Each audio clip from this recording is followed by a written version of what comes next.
What's going on, everybody? It's been a little while since I talked about a new guitar, and I have shown this off a little bit through my YouTube page and through Instagram, but time for me to really break down um, everything about it basically in video. So this is a Fender custom shop hardtail Jazzmaster, essentially. If you've been following me for a while, I've been really into this sort of design for a while. That started years and years ago. I had done a couple Warmouth builds, sort of based on, at least as close as I could get at the time, to Tom DeLonge's obvious subsonic Jazzmasters, which were based on the same sort of thing. And I liked those guitars, but I made them and I sold them, and I didn't really think about them for a long time. And then I don't even know how many years, maybe like 5-6 years went by, and a friend of mine, Brian, had bought a very similar guitar to this from Steve, who used to be in New Found Glory. Now, he was known for using basically two different kind of guitars. He had custom shop Stratocasters and he had custom shop Jazzmasters. The Stratocasters were more used in the earlier days, like the self-titled album, the Sticks and Stones album, and a little bit afterwards. But around Catalyst and after that, he really primarily used these custom Jazzmasters. And I don't know who actually came up with the idea. Steve says that he did, but I kind of feel like part of it might have come from Alex Perez, who was the original builder of these guitars, as well as he built, Tom DeLonge's guitars for him. He built at least some of Mark Hoppus's basses, like early on.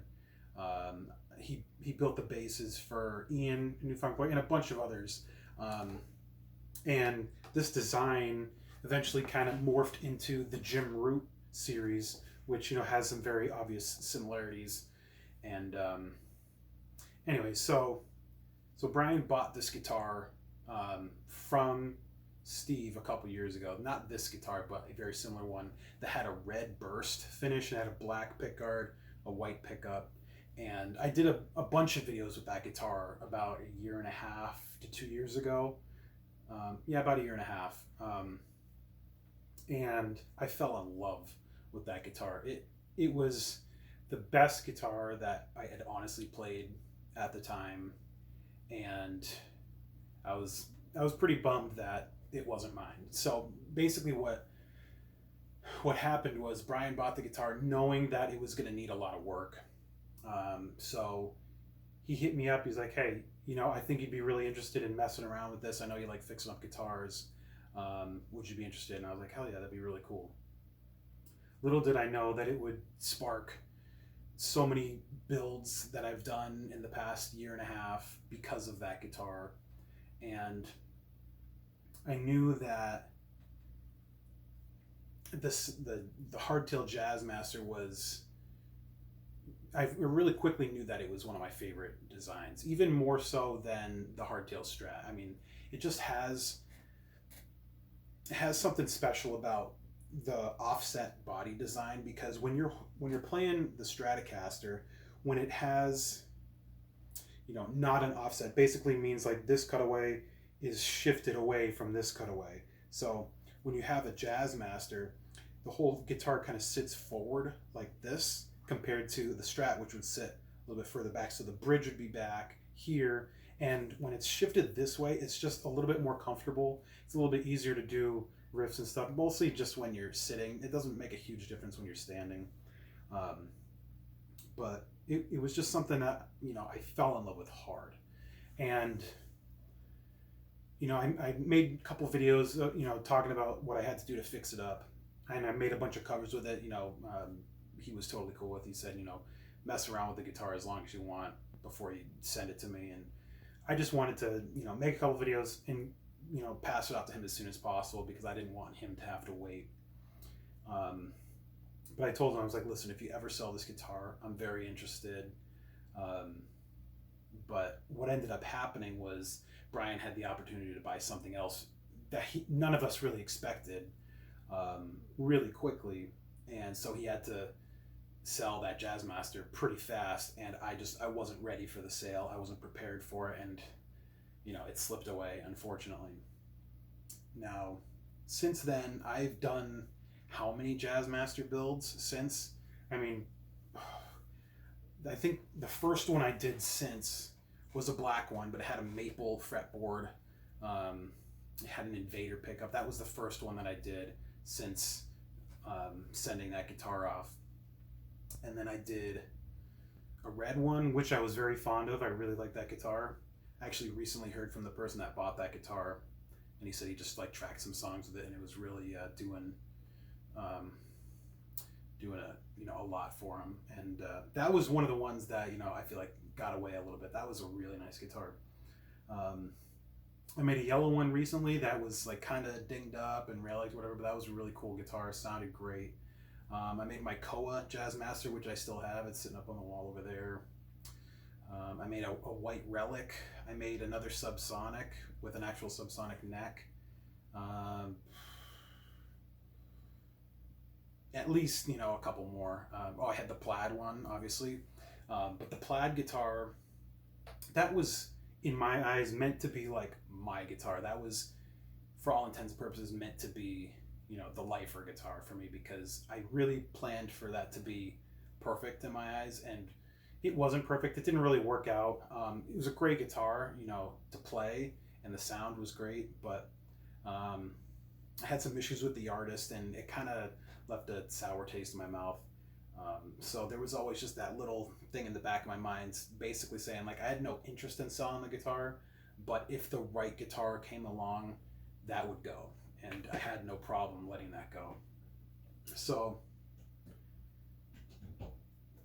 this guitar was also sold by Steve. A friend of mine, Caleb, had bought it. I talked to him on Instagram a little bit. He's got a YouTube channel, and he's got a band called The Way Way Back that does some cool stuff.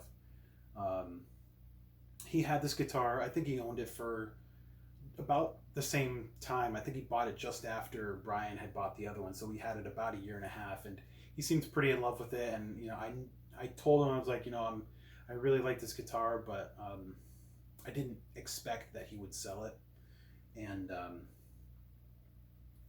some things came up, and he didn't really have much of a choice. He had to sell it, which is really unfortunate for him. But I told him immediately, I was like, I want this guitar.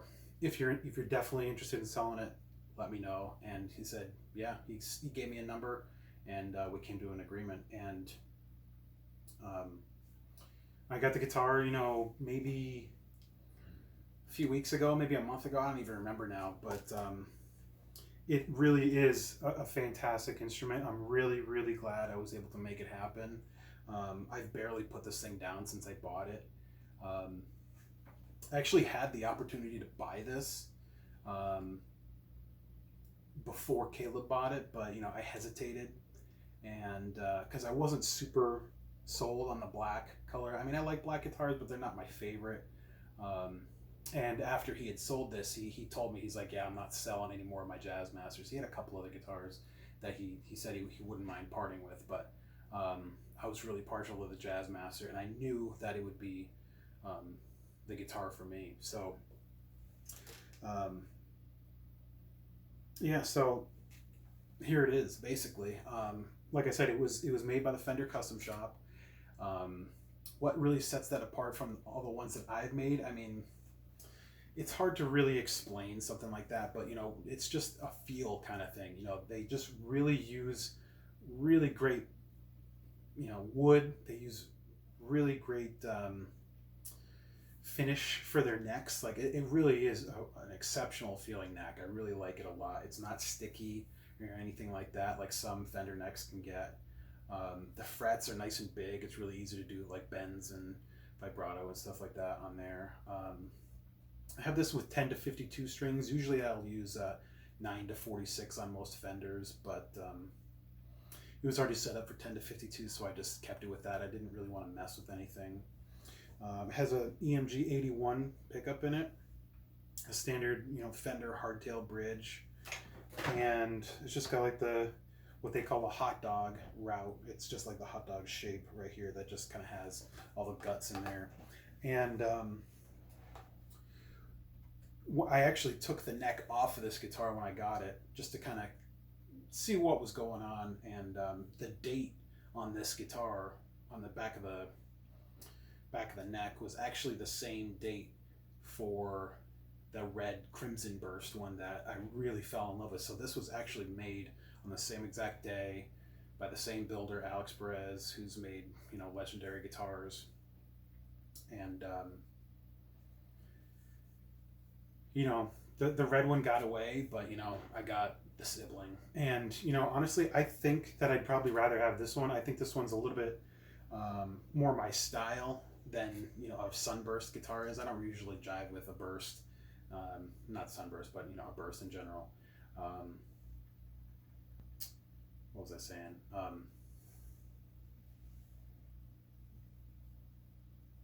Yeah, so brain fart, sorry. So this guitar was more of a backup guitar. The red one was very cool. It was actually in a bunch of music videos. He used it live a ton. It was one of his main guitars for a while. So that guitar does have that going for it. It was definitely seen a lot more. But this one, it's got tons of road rash. It's got dings all over it. It's really cool. I like that sort of thing. It's got a lot of mojo to it. It's always the guitars that have the most wear on it that seem to be the best guitars, because that means they were played a lot because they were so nice. That's the way I look at it. So yeah, I actually confirmed with him because I'd never really seen this guitar used much. You can see it in its first form actually on the This Disaster DVD, but it's without a pick guard. So originally this guitar came without a pick guard, and this pickup was just mounted with a pickup ring straight to the body, like say like a Les Paul pickup would be. But at some point they had decided to move the volume down because it was parallel, like all of his Strats are, just like this one here, and it was moved down to be in parallel with the bridge there. And yeah, I definitely think it's definitely a lot cooler with the pick guard on there. So anyway, that's the story. I really like this guitar, and it's not really because it was played in Newfound Glory. I don't really care about that very much. It really just is every bit of guitar that I want right now. I have talked about EMGs in the past. I know a lot of people have asked me already if I plan on changing anything on this guitar, and the answer is no. Maybe the strap, just because I'm not a huge fan of DiMarzio clip lock straps. But this was Steve's and it came with the guitar, so I was like, yeah, whatever, I'll just leave it on there for now. But I'm not going to change the pickup. It sounds great. It's not always going to be the sound that I want to go for, but it's nice to have this sound in my arsenal, because every now and then I just want to rip an EMG, and they can get pretty heavy.